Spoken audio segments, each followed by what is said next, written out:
Hi, hello everyone. Welcome. My name is Shenila Khoja-Moolji, and I'm a faculty at the Al-Walid bin Talal Center for Muslim Christian Understanding here at Georgetown University. It is my pleasure to introduce our guest, Dr. Fouad Marei, who will speak about his latest book, Religion That Matters, Shi'i Materiality Beyond Karbala. The book examines the materiality of Shi'i Muslim religiosity, discussing objects such as clothes, foodstuff, incense, and holy water. It highlights how material things make the sacred tangible, cultivate intimate relations between human and more than human beings, and act as gateways to the elsewhere and otherworldly.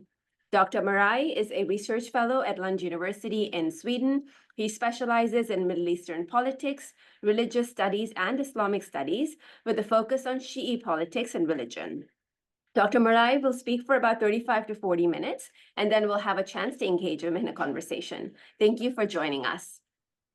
Well, before I share my screen, I just wanted to very quick. First of all, thank you again for having me. I know it's election day, so I'll try to make this short, interesting, maybe even better for our mental health than watching the news until the results are out. So I'll try to make it as engaging as possible. Before I speak to you about my book, I would really like to share with you a little bit of why the topic of Shi'i materiality was important to me and how we got there. Not as the book, but how I got into the field of, or let's say the question of Shi'i materiality. So I grew up between the UK and Egypt, which is my ancestral background, and without having to reveal my age, I will just say that for most of my, let's say, childhood onwards, we witnessed in a number of Muslim countries, in a number of Muslim societies, quite a strong transformation in the way people practice religion, in the way people relate to things that have been historically and in terms of heritage, part of religious practice. Those, as Shenila just mentioned, are things like, of course, objects and visual aids, but also foodstuffs, things that relate to blessing and transfer, transfer of things like abstract concepts like blessing or barakah. I personally had a number of incidents as a child that really made me realize how materiality is at the very center of what religion has been, will be, is, and will become.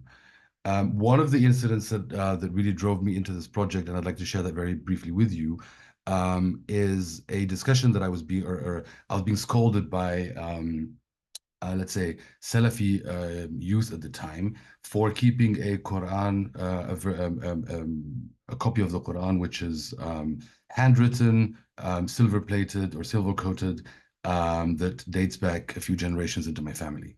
And back then, they would always tell me that it's a sin to keep a Quran that is not being opened and being read and being used on a regular basis, because the emphasis is on the message of the Quran, not the text, not the book, not the paper, not the ink. That really brought to my attention the idea that religion is witnessing a transformation. And why was it that up until my parents' generation, my grandparents' generation, carrying such an object, a holy object or an object of barakah, was not even a question, was not something that your everyday Muslim was encountering. Whereas in contemporary generations and in future generations and in generations younger than my own, this is a question very much at the heart of Muslim practice.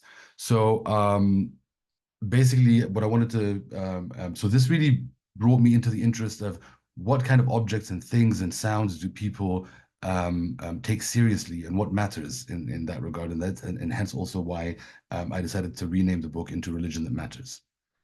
So I would like to speak to you a little bit about the book. So the book came out in May, so 5 months ago. It was originally initiated, or the project was originally initiated in 2017, when we had a number of panels in the German academic context. So yes, I do work in Sweden, but I'm also based in Berlin, and I've been based in German academia for much of the last decade.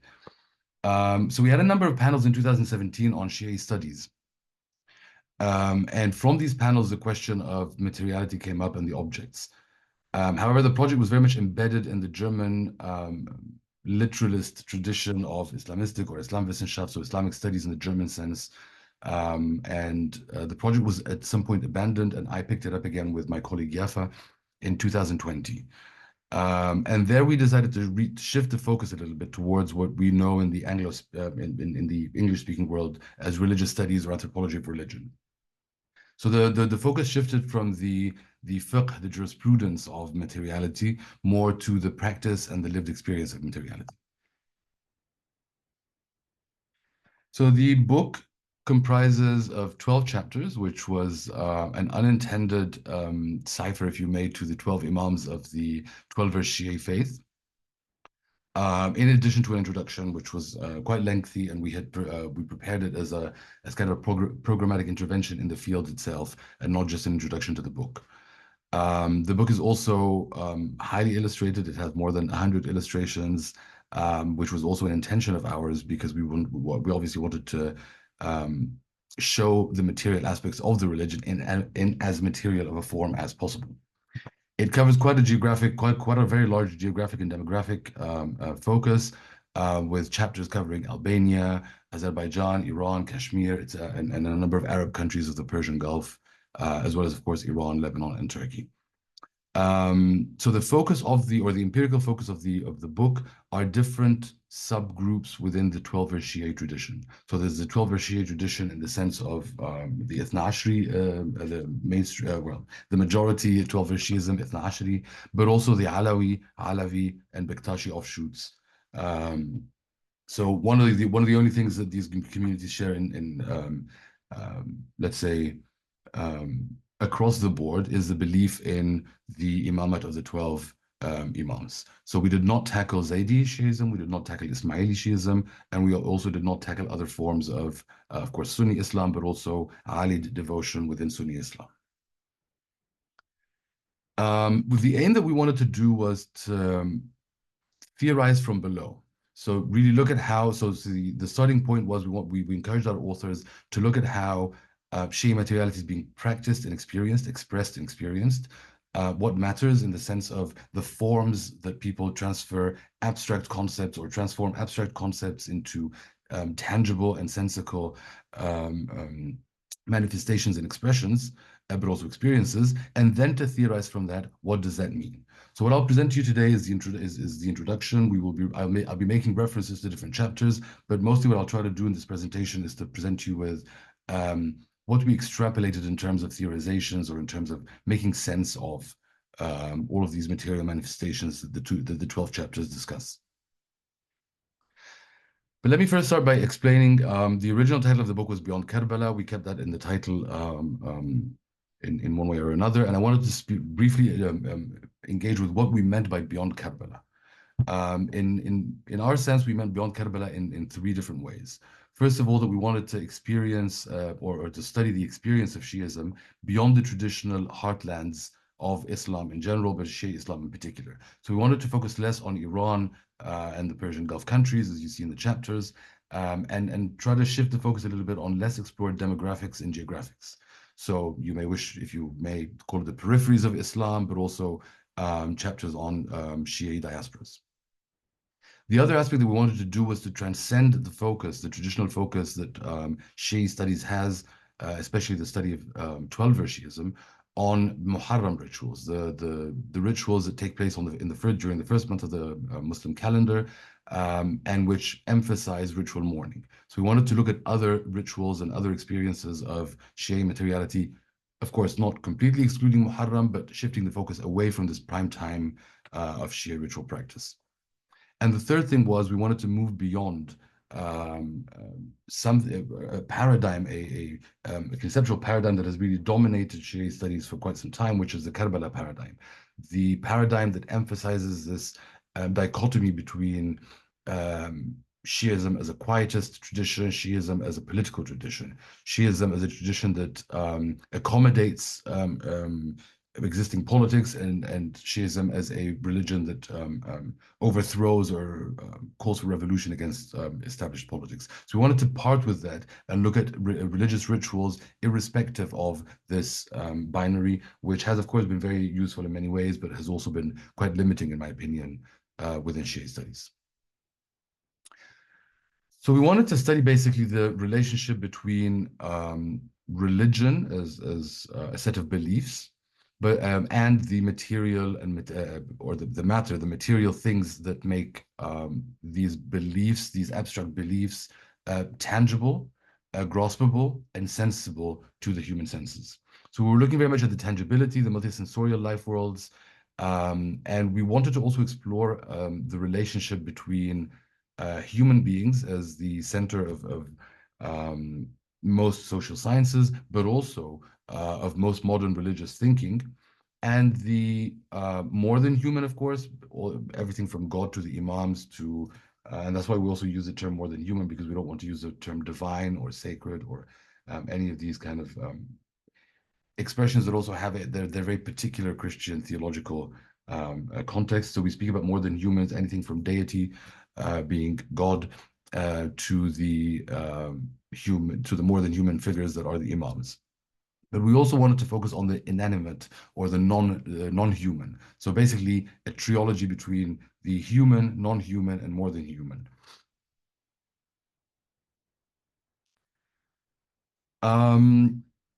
The book and the different empirical chapters start with a number of conceptual underpinnings. So even though we want to theorize from the field, we of course draw on things that have been kind of theorized before us or proposed before us. And one of those, for example, is the material turn, of course, in anthropology, which tries to shift, especially in the anthropology of religion, to shift the focus from an understanding or a conceptualization of religion that focuses on the spiritual, on the belief systems, and that also looks at the sacred as something that is very spiritualized and not tangible as such, and rather look at form or adopt understandings of religion that take seriously the cultural form and the material expressions, and not see them as inferior or of a lesser quality to the belief systems. And that, of course, the material turn, in my opinion, is not only something that is scholarly, but is also something that is happening within religion itself. Religion has been dematerialized, or at least in the Islamic context, the post-colonial Islamic context.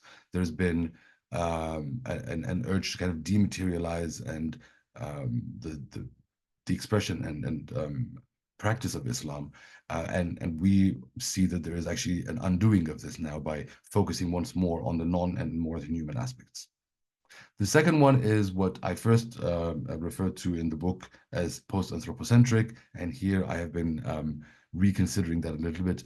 So originally we had wanted to we wanted to paint a picture that explores religious life worlds beyond the human-centered scholarly vision, the vision that looks at human beings as the center of the universe, even in the religious context where God is, of course, the kind of almighty and so on, but at the same time, God designates humans as the center of their universe. Instead, we wanted to adopt theories that look at the world around us as a number of different species and non-species, a number of different things and non-human things and human beings that interact together. So what you may call a deep ecology, for example, something that basically looks at the human species as one of many actors and actants within that religious ecology that we're speaking about.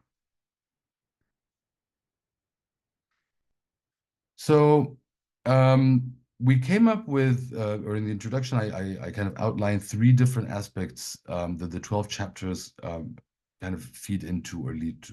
And one of those is that materiality has the power to transfer, or has the or provides an avenue for the transfer of sacred qualities. The other one is, so I'll speak about each of them very briefly, hopefully, and so we can open that in the discussion a little bit. But the 3 propositions that we make: one is that materiality provides avenues for the transfer or the sacralizing contagiousness. So you can transfer sacralizing qualities. The second is that they also allow for intermediation, but also imaginative engagements with the elsewhere, the sacred, alam al-ghaib, and all these different Islamic concepts. And the third one is that they are integral parts, or integral, sometimes the stage and sometimes the objects of heritage-making processes, and I'll speak about that in a second as well.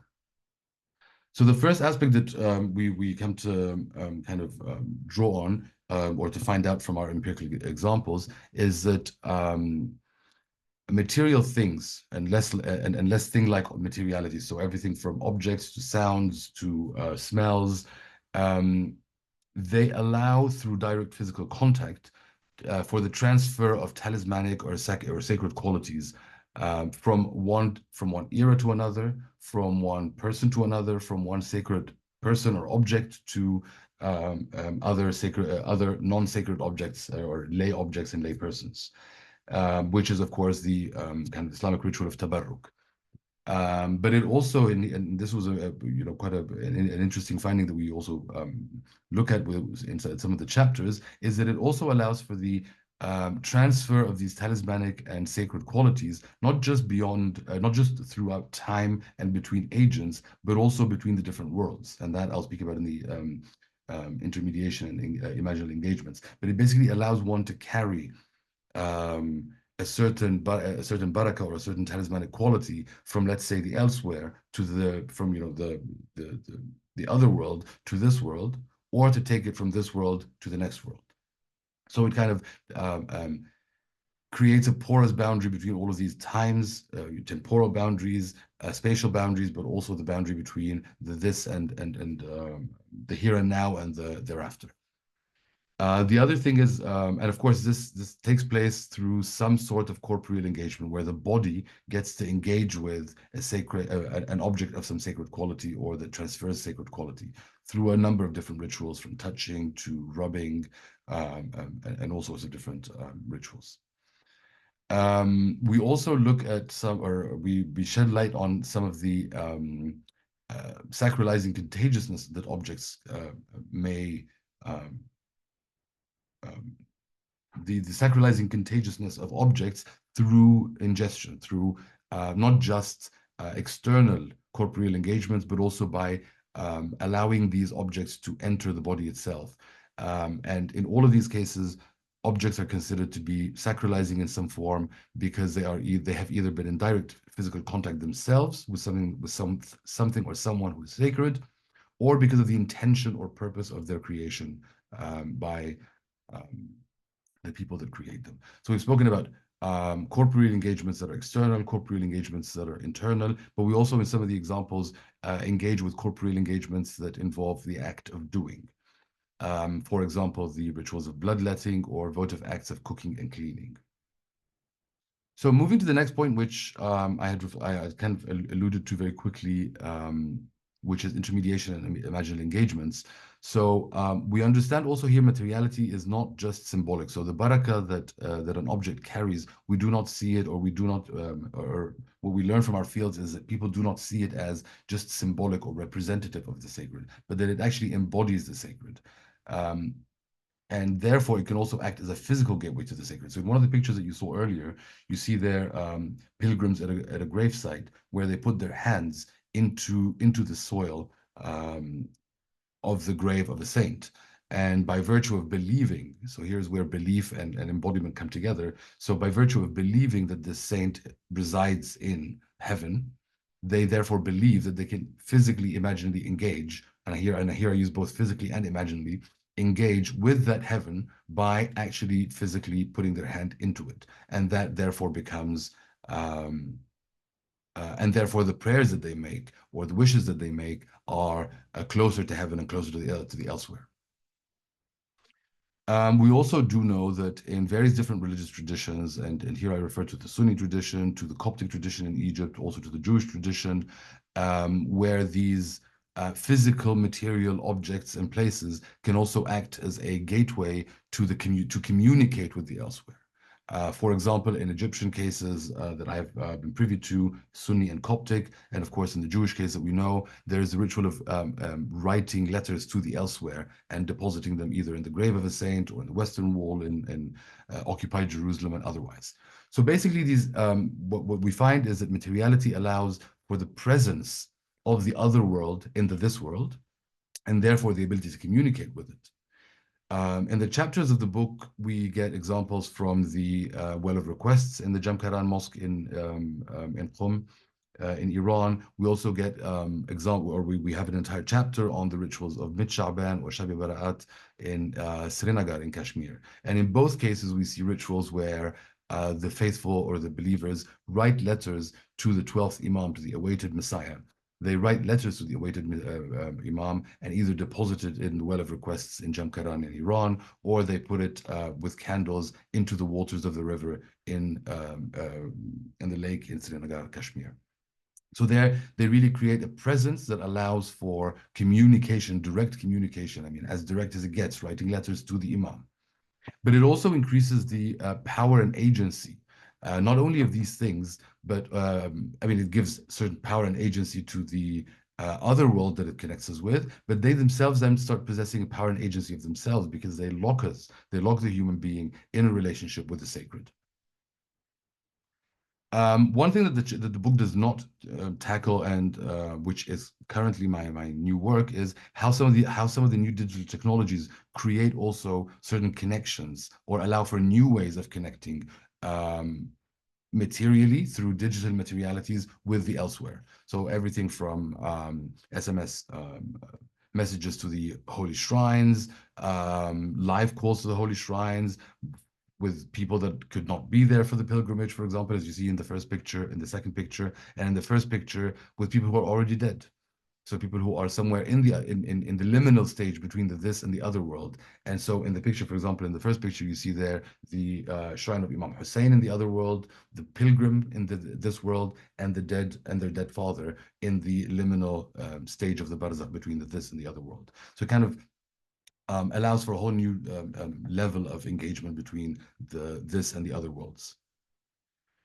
Now, the third and last point that I wanted to mention, or that this book kind of tries to really shed light on, is the process of heritage making.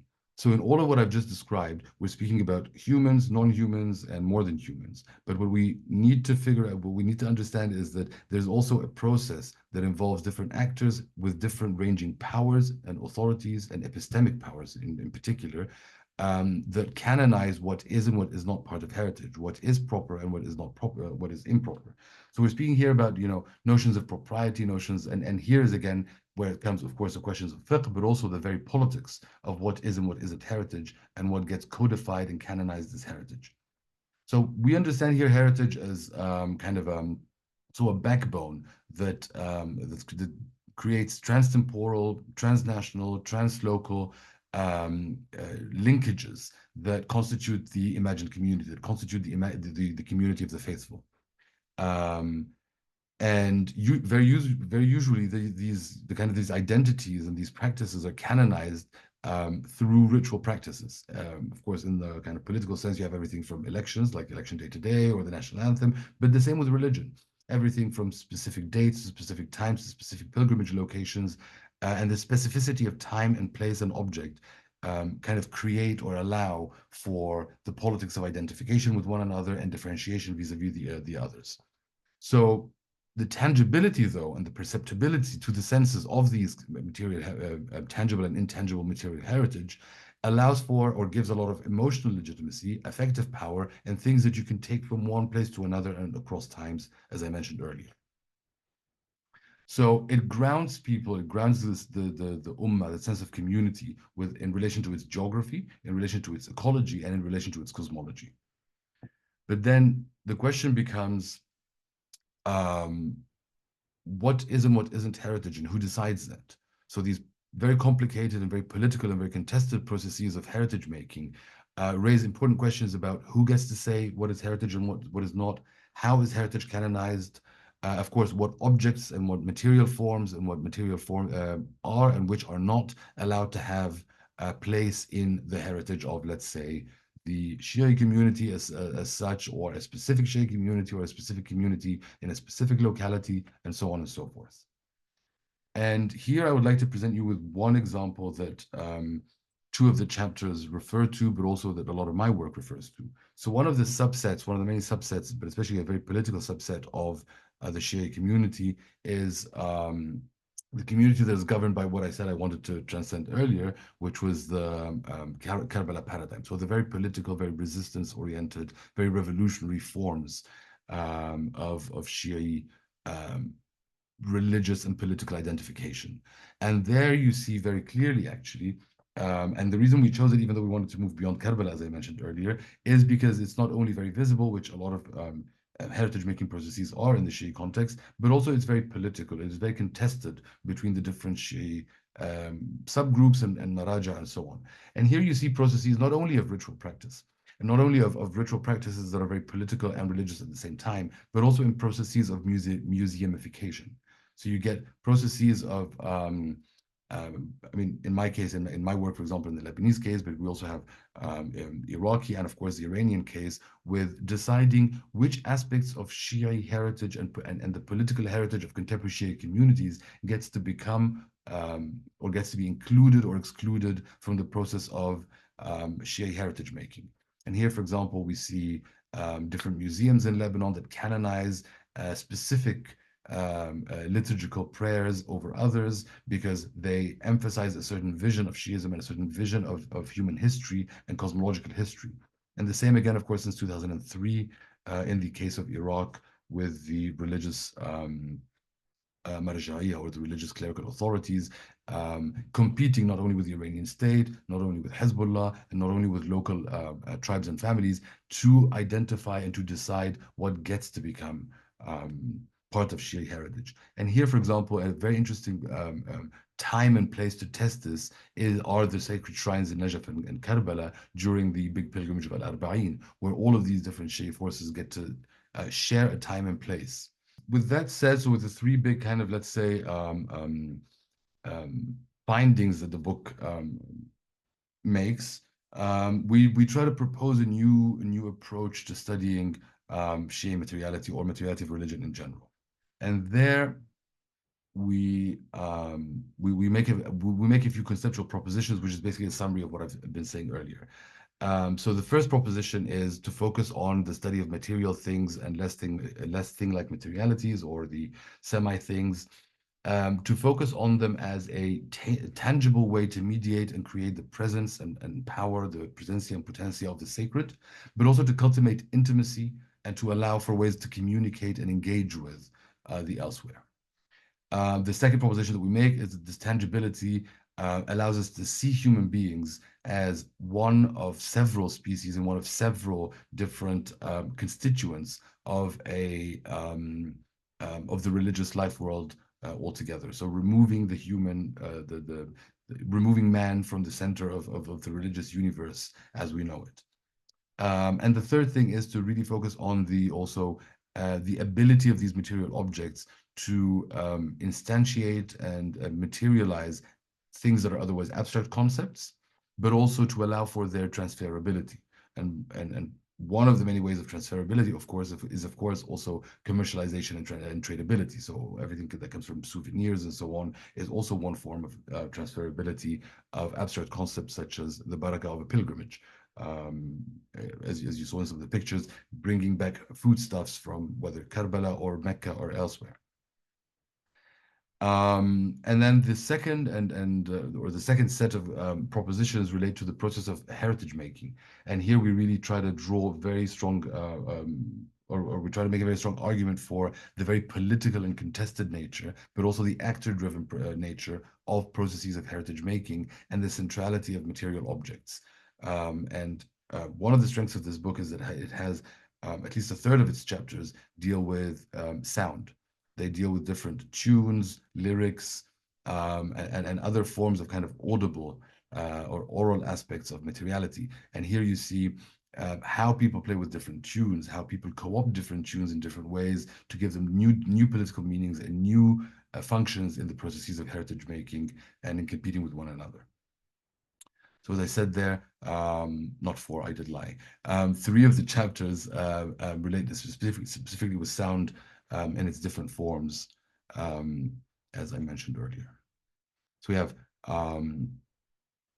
and yes, so three of the 12 chapters deal with sound in particular as the core of the materiality, and 3 deal with acts of doing as materiality. And this, I think, is also something that we try to do in the book to free and or to kind of transcend the focus of material religion as a field on objects in the visual. We try to kind of turn the hierarchy of the senses upside down a little bit by looking at different forms of sensibility and materiality. So this is, I think, all I would like to say for now. Looking forward to the discussion, and I'm also in the discussion. I'll be more than happy to kind of refer to particular case studies that come from particular chapters, which I try to gloss over in the introduction, in this presentation and introduction. Shenila, back to you. Hi, thank you so much. This was amazing. We really enjoyed the conversation. Before you arrived, we actually had students talk about some of the objects that they find appealing within their family cultures or even within their religious communities. And one student actually talked about keema. And so we saw that video of keema, and it was resonant. So thank you so much for such a wonderful presentation. We'll open up for questions from the students here and also our online audience. But before we do that, I'll take my chance as the moderator to ask, what does the image on the cover represent? The image on the cover is in one of the chapters by my colleague Neda. She deals with devotional statue making in the Kuwaiti context. And in that chapter, she deals with, so the chapter focuses on a devotional statue making by Shi'i women in Kuwait. And of course, Kuwait is also very interesting because of the Shirazi community, which is a community that is very much focused on the materiality and embodiment of Shi'i rituals. And in this particular statue, so she looks at the agency of women and how women challenge men as the only purveyors of religion through this form of art. And in this particular statue that we chose for the cover, we see there Imam Ali with 7-year-old Zainab. And in another, I mean, in the chapter, she has plenty of pictures about of different statue art, not just the final statues, which look beautiful as the one on the cover, but also the kind of intricate materiality of making them. So the chapter, in my opinion, one deals with kind of the agency of women and the and home and the garage and the basement as a place of making religious heritage. And the second thing was using mundane objects to create sacred objects. So a lot of these statues, they use leftover, I mean, in the case of this exhibition, they use leftover Halloween costumes. But then once they created the statues, men did not feel comfortable carrying the statue of the women, of the women of the Holy Family, because they then attributed a sacred quality to the statue of Zainab. So it just goes to show how, you know, a Halloween object could become a sacred object in a very different context. So I think also the chapter deals with this very material aspect of, you know, the transfer of mundane to less mundane or not mundane or a sacred object. Excellent, thank you. So while on gender, I think there is a question from the audience.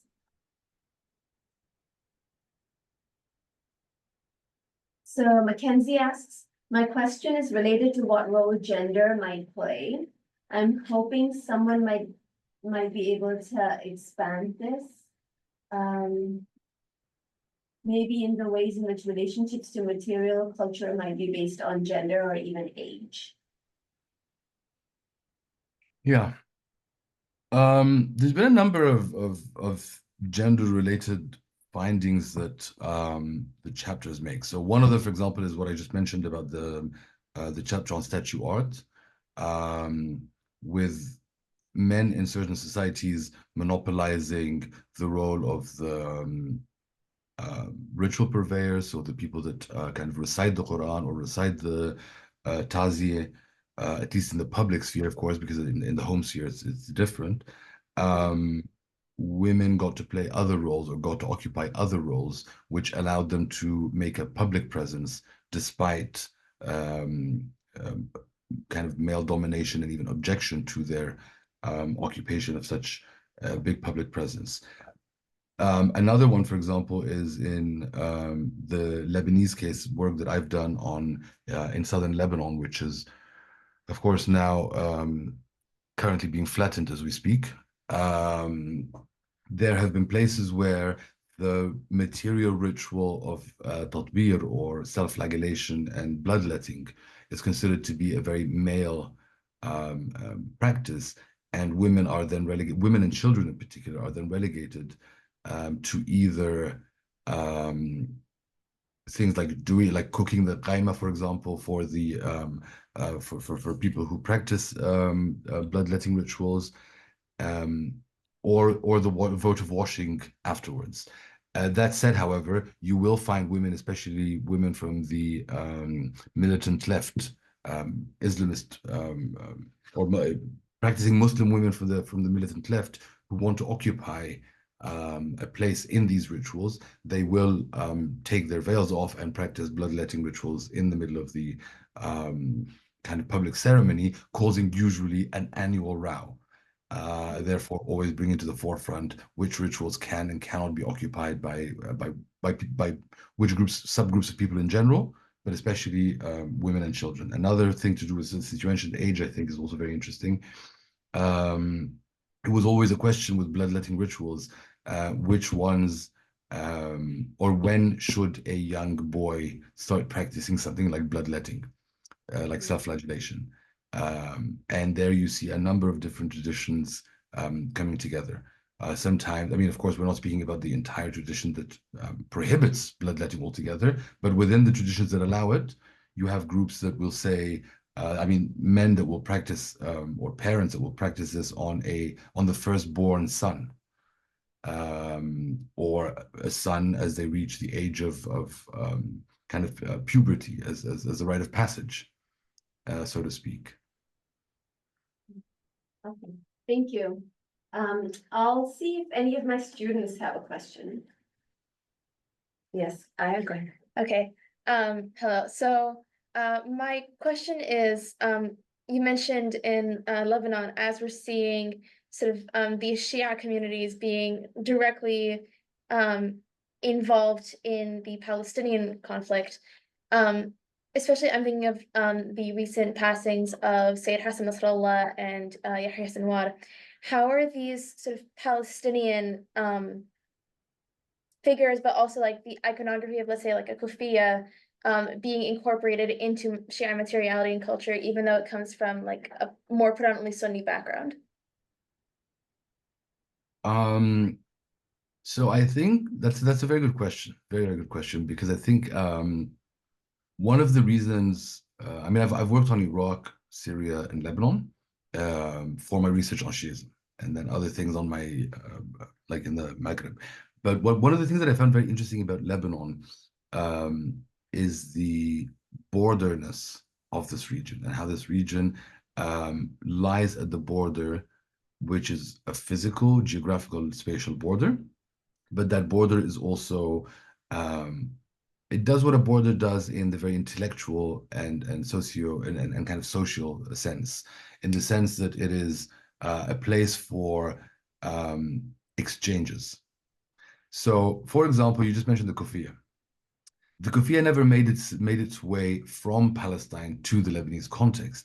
The kufiya has always been, in different tiny differences, a symbol of the Galilee, whether the Galilee is northern Palestine or southern Lebanon. And so what the kufiya actually does today is the kufiya carries as a materiality, as a material object, cloth, black, white, checkered. The size of the checkers tells you whether this person is rural or urban, whether this person is from the Lebanese Galilee, the southern Lebanon, or the Palestinian Galilee, or further south. But another thing that is very, very interesting about the kufiya is that it has for a very long time been a symbol of the Palestinian resistance from Ottoman times onwards. And so it has always been associated with rebellion. It has therefore, in the Lebanese context, been a symbol of the left, whether that left was nationalist, Palestinian, pan-Arabist, communist leading, or today Islamist. So I find the kufiya a very interesting connection and tie that will very easily unite people from different subsections within the overall kind of rebellious or revolutionary movements, leftist revolutionary movements of all of their strands, from the Islamist to the nationalist. And so it actually is, it doesn't, things don't really, so I guess what I want to say about the Kufiyya, or what the Kufiyya says to us rather, is that things don't just transfer from point A to point B, but back and forth, giving the meaning from this side to that side and vice versa. If that makes sense, I don't know. You also caught me in a moment of very, speaking about this part of the world right now is not an easy thing. But if you allow me, since you mentioned that also, because I'm very much focused, so I come from a political science tradition originally, before I kind of lost faith in political science and moved to anthropology. And so I'm very much interested in the politics and contestations of things. And if you look at the war today in South Lebanon, one of the very interesting things about the war in South Lebanon today is the materiality of its symbolisms. So as one of the tactics of defeating the project of the resistance, you will have very tactical operations against very particular sites that have been constructed also. So as I mentioned there in the heritage making part, one of the things that Hezbollah's cultural wing was doing was to sanctify certain regions by building a museum, a monument. So the Museum of Lekhyan, for example, the notorious detention center, it was turned into a museum of the Islamic resistance. That was detonated. That was one of the very first things that was detonated in 2000, 2006, and now in 2024.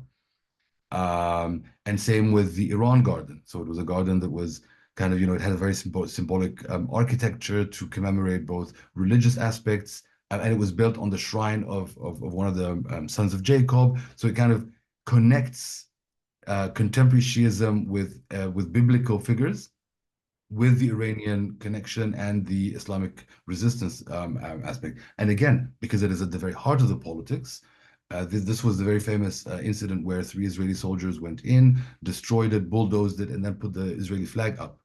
So there you see the very, it's very political, how certain space, time, and symbols create all of these narratives and counter narratives, and how these counter narratives are at the core of everything from feminist struggles, leftist struggles, war, ethnic cleansing, you name it. Thank you so much. Is there another question here? Okay, if not, I'll share another one from the audience. Thank you. It was a great presentation. I wonder if there are differences between different Shia traditions like Imami, Ismaili, and Asari in their approach to Shia holy relics materials. Yes. I mean, as I said, this book in particular dealt with many different subgroups of the 12er Shi'i tradition. Unfortunately, I did not. I mean, this book did not deal with Ismaili or Zaidi, but there, I mean, even within the 12er, you see a lot of different variations. So, for example, ingestion. Generally speaking, with the exception of, I mean, let's say, Islamically more generally, the holy waters from Mecca and so on. But ingestion in the Shi'i tradition, in the 12er Shi'i tradition, is limited to either holy waters from Mecca or the soil of the grave of Imam Hussein in very particular cases, very limited, very particular cases. Whereas, for example, in other Ismaili traditions that I had dealt with, both in Egypt and also in Kenya and Tanzania, there was a much bigger tradition of ingestion. For example, dissolving,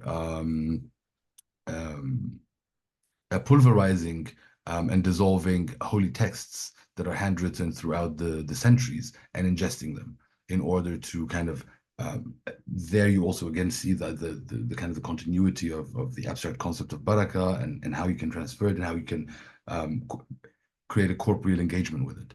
So yes, there are differences. Some of them are more, I would say, based on jurisprudential differences, but more importantly, they're usually based on also cultural differences. I know that the Ismaili traditions I saw in Kenya and Egypt are not practiced in other Ismaili contexts, for example, and so on. So I think there's a very large cultural aspect to it. But of course, there's again the jurisprudential is no less important. Thank you. I'll combine two additional questions. And these are to do with maybe alternate explanations. I think one attendee asks about how do you relate the practice of magic in various forms, and another asks about the phenomena and how this, what you're describing, is different from folklore.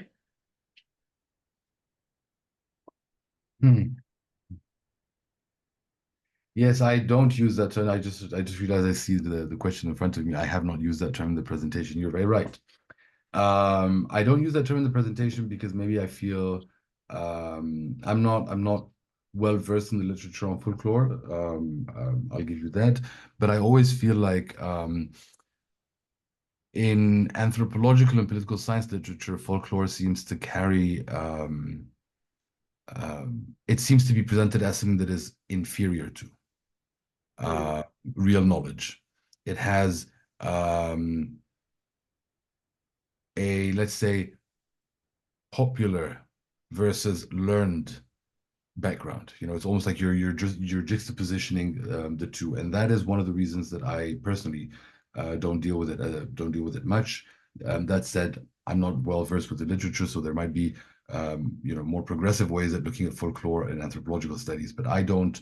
I focus very much on, or I put them on par. That's also why I don't use lived religion so much, as if lived religion and intellectual religion are two distinct things. So I try to avoid these kind of inferior, superior, or the binaries that imply this. Shenila, can you repeat the first question, because I really focused on the folklore and I forgot the original question, the first question, the first half of the question. It was in relation to magic in Iraq. If you've heard of the magic in Iraq. Yes. So yes, I remember reading the word sihr. So again, a bit like folklore, I do not engage so much with the literature on magic, so I cannot, you know, pass an authoritative opinion on that. But what I do notice in the studies of material, in the studies both from the book and beyond, is that certain powers that are definitely phenomenological, that are definitely supernatural and have kind of phenomenological understanding, are much, I mean, let's say traditions that are more open to intellectually accepting and embracing material forms and material expressions as not inferior, as serious. I think they also take note of these powers that are supernatural, that are phenomenological, and that are therefore oftentimes deemed by other branches of Islam as irrational and therefore inappropriate. But I don't know if that really answers the question of magic per se. This was so wonderful. I want to thank you for your time. We realized that it's actually very late for you in Sweden. So we're grateful that you took the time to meet with us. All of my students are here. Maybe a round of applause for. Today was our day on materiality, so this was a perfect fit in terms of what we're discussing in class. So thank you so much. Thank you also to our online audience for visiting. And inshallah, we'll see you again. Inshallah, thank you again for having me. And good luck with the rest of both the class, but also the election day. And Shenila, thank you also for all of your scholarship and literature. It's been really inspiring throughout. So it's lovely to meet you virtually until we meet in person again. Definitely. Thank you. Take care.